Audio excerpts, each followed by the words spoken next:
Good day once again mga kapatid, welcome po muli, welcome sa ating channel, Eric Ambaking. Alright, for this video mga kapatid, andito po tayo ngayon sa aking incubator. Kung nakikita nyo po, ayan, nakabukas na po yung aking incubator kasi, ayan, 12:52 na po ngayon ng tanghali. Time po ito ng pagbabaliktad ko ng itlog. 3 times a day po ako nagbabaliktad ng itlog, alas 4, alas 12, tapos bago matulog. So ngayon po, kung nakikita nyo po, ayan, isang incubator, puno po yung incubator ko. Tapos may naka-ready na para isa lang. So ito po yung aking hatcher. Kumbaga dito na po lalabas yung mga sisiw. Tapos yung isa, itong pangatlo, pinagawa po sa akin yan ng aking kaibigan. Gusto niya ring subukan yung aking ginawang incubator. So sa ngayon po mga kapatid, bibigyan ko po kayo ng isa pong matinding idea. O talagang ngayon lamang ko po ito na experience nung talagang nag-focus na po ako sa incubator. Nang binalikan ko nga yung last na mga video ko po patungkol po sa incubator nung unang subok ko po ng incubator mga kapatid, talagang parang pinagsisisihan ko po ang mga panahon na yun. Kasi talagang na-disappoint po ako patungkol po sa incubator. Pero ngayon, nakita ko na po yung prinsipyo kung ano ang mga mahalagang bagay patungkol po sa incubator. So dati yung ginagawa ko mga kapatid, pag ganitong sit up, nasa itaas yung ilaw, nasa itaas yung pan. Pero ang pinakamagandang prinsipyo po talaga mga kapatid ay ito pong andito sa baba yung pan, ilaw, tapos sa cycle na lamang po ang init. Ayan, kasi po ang prinsipyo ng init mga kapatid mula sa baba papunta po yan sa taas. Yung iba nasa itaas, siguro okay naman yun, kaya lang kung atin po kasing titingnan yung prinsipyo ng ganitong sit-up, yung pan at saka ilaw, kapag napatay po yung ilaw, kasi nakakoneksyon po yan lahat sa thermostat, patay yung ilaw, patay yung pan. Ang tendency nga niyan, yung temperature ay tataas pa. For example, na-set natin yan ng 37.9, ayan, posible pa yung akyat sa 38. So, ito po, ang isa pang ibabahagi ko po sa inyo, dapat po kung gagawa po kayo ng incubator, dalawahin nyo na po mga kapatid.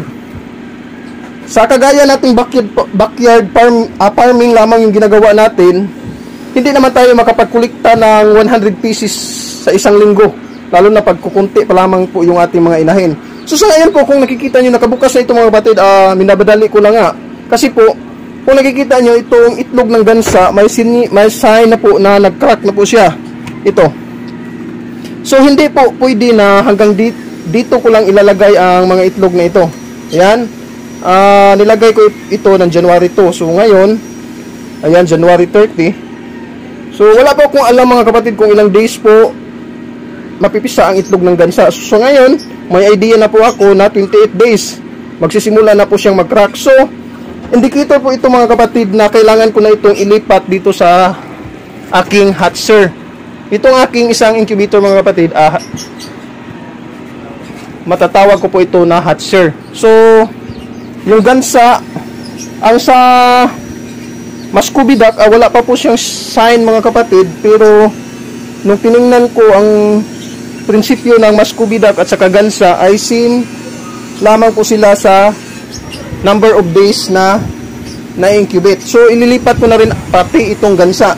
So, saktong-sakto, ayan sa itaas, may nakahanda na po akong mga itlog ng may kasama pa yung gansa, Muscovy duck o kilala pato, Rhode Island, tapos yun, yung itlog ng pabo. So ito, ilalagay ko na po ito sa aking hatcher. Ayan. Ganito kasi mga kapatid, ang gusto kong i-share kasi sa inyo, kaya kung gusto niyo po talagang mabilisang pagpaparami ng inyong itlog, ng inyong mga alaga, dalawahin niyo po yung inyong incubator mga kapatid. Ito, maliit lang naman ang gasto nito mga kapatid. Kung magpapagawa kayo, pinakamahaba na po yung 2,000 yung gasto sa isang incubator. Ito sa akin, alam niyo naman na mahilig po tayo sa DIY at mga scrap na pwedeng gamitin. Ayan, kukunti lang po itong gasto sa aking incubator.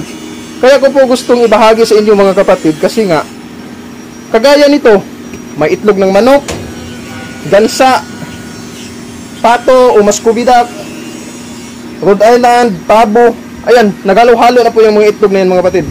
hindi po yan magkasabay na mapisa. Yung manok, 21 days. Tapos yung pabo, 26 to 28 days. Ayan. Yung gansa naman, 28, nagsimula ng mag-crack. So, baka 28 to 31 days po siguro. Hindi ko po alam. Kaya, ang humidity kasi mga kapatid ay napakalaking bagay po yan na gamit sa ating incubator. So, isasalang muna natin ito mga kapatid. Ayan. So, ayan o. May na nga nagsilabasan na. Ayun, may nakababa na. So, ayan. Yung aking pan, kahit tumalon pa yung mga sisyo sa itaas, okay lang kasi hindi po sila madadamage sa ating pan. May harang po yan. So, tatakpan muna natin ito. So, itong aking pangtakip. Yan. Kasi luma na itong aking styro mga kapatid. Ito pa yung una kong gawang incubator dati. In-improvise ko lang, in-improve. Kaya ganyan. So, sa ngayon mga kapatid, babalik na rin ko muna ito nang sa ganun ay makapagpatuloy ko. So, mga kapatid, mayroon na po tayong isang tray na vacant. Bakante na kasi yung gansa at saka itlog ng pato atin na pong ilipat sa ating hatcher sa aking pangalawang incubator. So, mamaya, ito naman, mayroon na po siyang lagayan. So, ang pagbaliktad mga kapatid, 3 times a day po ako. Nakita ko po yung diferensya mga kapatid. Pag yung gaganituhin lang natin, babalik na rin. Nakita ko po na okay naman yung resulta, pero naobserbahan ko po na mas maganda pong resulta pag gaganuhin natin. Ganito. Tapos, kanina, nakatihaya po itong kanyang pizza. Ganyan. So ngayon, gaganuhin ko na. Kumbaga, itataas ko na po yung may pizza. Tapos, scramblein. Mabunggo-bunggo yung mga itlog. Itataas ko na rin yung pizza.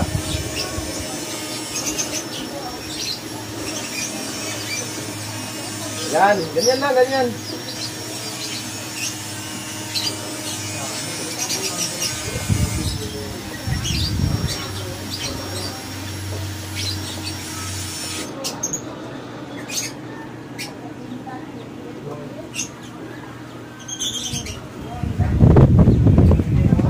So, tatakpan muna natin. Mamaya ko na ilalagay. Mamayang gabi ko na ilalagay itong mga itlog na nasa itaas.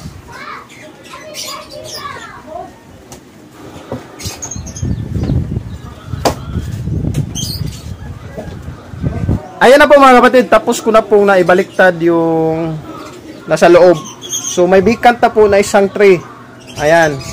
So pwede ko na pong malagay yung nasa itaas ng mga itlog. Ang gusto ko pong ibahagi talaga sa inyong mga kapatid ay patungkol po kasi ito sa dalawang incubator.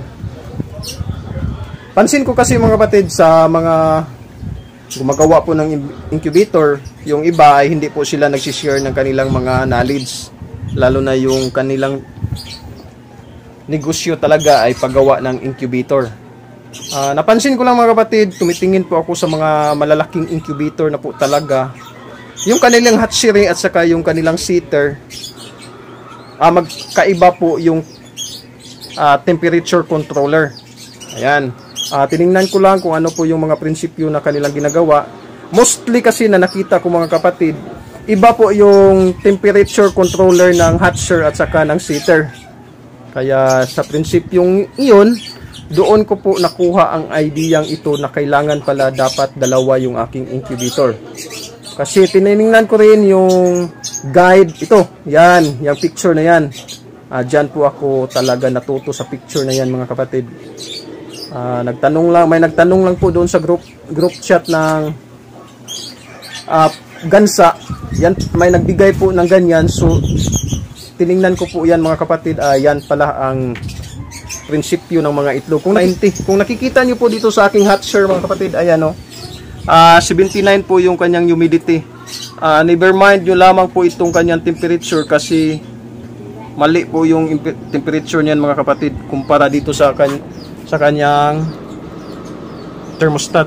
Yan, 37.4 tapos dyan 32 lamang po. Negative po yan ng 5. So, ayan po mga kapatid, kung gusto nyo po, alam ko po, mas marami po na kagaya ko po na backyard racer lamang po. May mga iba-iba pong klase ng alaga. May gansa, may pabo, may manok, may ginya. Ayan, may pato. Kung gusto nyo po ng magandang papisa mga kapatid, wag po kayong maniwala doon sa iba na iisang incubator lamang po yung kanilang gamit. Yung incubator na yon, gustong-gusto nila kasi malaki yung capacity, ngunit yun din ang kanilang ginagamit na hatcher. So malaki pong impact mga kapatid. Bilang experience ko po na ibabahagi ko po sa inyo mga kapatid, alam ko po mostly sa atin nasubukan po natin yung mga sisiw na hanggang tik-tik lamang po, kumbaga hanggang, tingnan natin kung mayroon ba akong ipapakita ditong sample sa inyo. Baka mayroon dito sa itlog ng tingnan natin, tingnan. Baka may nag-crack pa dito.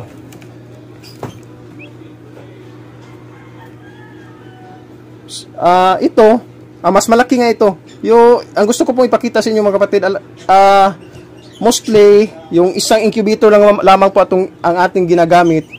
Yung hanggang dito lang yung itlog. Yung sisiw mga kapatid, hanggang dito lang, hanggang ganito lang.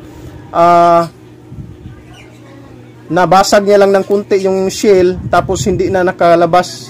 Patay po siya.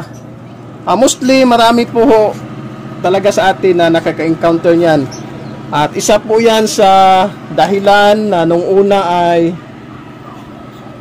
hindi po ako nagandahan sa setup ng incubator kasi mostly ganun po yung nangyayari.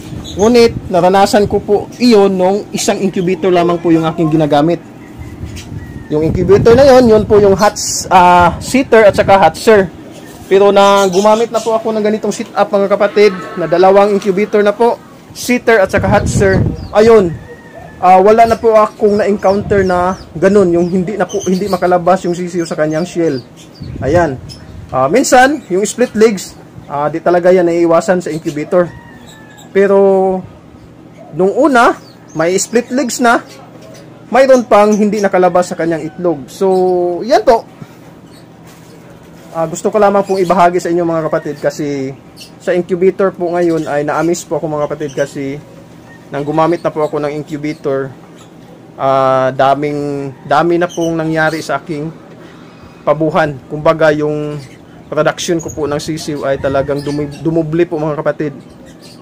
Nag-triple pa nga siguro. Kasi yung mga problema ko po na hindi po napipisa dati, dahil nababasag yung itlog sa pugad, kasi nagsama-sama yung mga pabo. Sa ngayon po, nang gumamit na po ako ng incubator, ayan. Kaya lang, hassle po siya ng kaunti. Nakakaabala po yung pagbaliktad natin ng itlog. Pero, ayun, binigyan ko lang ng time talaga kasi nga, 3 bisis lang naman sa isang araw. Pagkagising, priority ko na pong magbaliktad sa tanghali at saka bago matulog. So 3 bisis po talaga mga kapatid at nakita ko po na maganda po yung resulta. So sana po mga kapatid nakatulong at nakabigay po ito ng kaunting impormasyon sa inyo, lalo na po sa mga nagsisimula pa po talaga sa paggamit ng incubator. So ayan nga, yung isa ko pong kaibigan, ayan, nag-request po siya na magpagawa sa akin ng incubator. Ipapasilip ko na lang sa inyo. Kung inyong titingnan yung aking incubator mga kapatid, ayan, hindi po yan maganda tingnan. Pangit po iyang tingnan, pero buong puso ko pong ipinagmamalaki sa inyo yung resulta niyan mga kapatid. Marami na pong sisiyo na na-produce ko po. At ayun, yung problema ko po sa yung sisiyo na hindi makalabas ay solve na po ngayon. Kasi po, dagdag ko lang po pala mga kapatid, yung humidity po. Pag dito kasi, mababa po yung humidity niya kasi isang baso lamang po yan ng tubig yung aking nilagay dyan. At yung reading yan, yung itong humidity reader nang nilagay ko dyan, nasa 60 to 70 lamang po mga kapatid. Tapos dito, 2 baso po yan mga kapatid, hindi lang po nakita nasa loob. Ang reading naman dito ay nasa 75 to 90. Madalas talaga nasa 80 po yan. Yung humidity kasi mga kapatid, pag mataas po yan, ayon sa mga eksperto, nakakatulong po yan para madali lamang pong mabasag ng sisiw yung kanyang shell. So, yun po yung logic talaga dyan. At yun po yung aking pinag-aralan at paano ko po makontrol. Ganun nga, pag dito kasi hindi natin pwedeng taasan yung humidity kasi malulunod naman yung bagong salang. Kaya kailangan talaga ng dalawa mga kapatid. Kung backyard lang tayo kagaya nito, siguro tig 35 yung bawat tray niyan. 35, 70, 140. Yan, mahigit sa 200. Hindi po tayo makaproduce sa loob ng 2 linggo ng ganyan kadaming itlog mga kapatid. Siguro mapoproduce natin 40 sa isang linggo. So ayun, kailangan na rin natin yung isa lang. Hindi natin pabuti ng isang buwan kasi madadamage po yung fertility ng itlog. So ito po mga kapatid, nasaan na tayo? Papakita ko na lamang po sa inyo yung ginawa ko po para sa aking kaibigan. So ayan, may glass po yan. Tapos nasa loob yung glass, dito ko po ipinasok. Ayan, maganda po yan. So 2 layer, isang bombilya. Ayan. So maganda po itong sa kanya mga kapatid kasi bago po yung kanyang styro na aking ginamit. Samantalang yung sa akin, ayan, hindi pa magkasya yung kanyang takip kasi magkaibang box po yan, yung takip at saka yung kanyang body. Ayan o, kita nyo naman. Kaya ginamitan lang natin ng DIY na tali. So yan lamang po mga kapatid, maraming salamat po sa inyong lahat. Sana po nakabigay ito ng kaunting informasyon sa inyo na sa ganun ay magamit nyo po. At hindi na po kayo ma-discourage sa paggamit ng incubator. So ayun nga, inuulit ko po, mas maganda yung kung dalawa po yung ating incubator. Iba yung hatcher at saka yung sitter. So hanggang dito na lang. Maraming salamat. Hanggang sa muli. Bye-bye.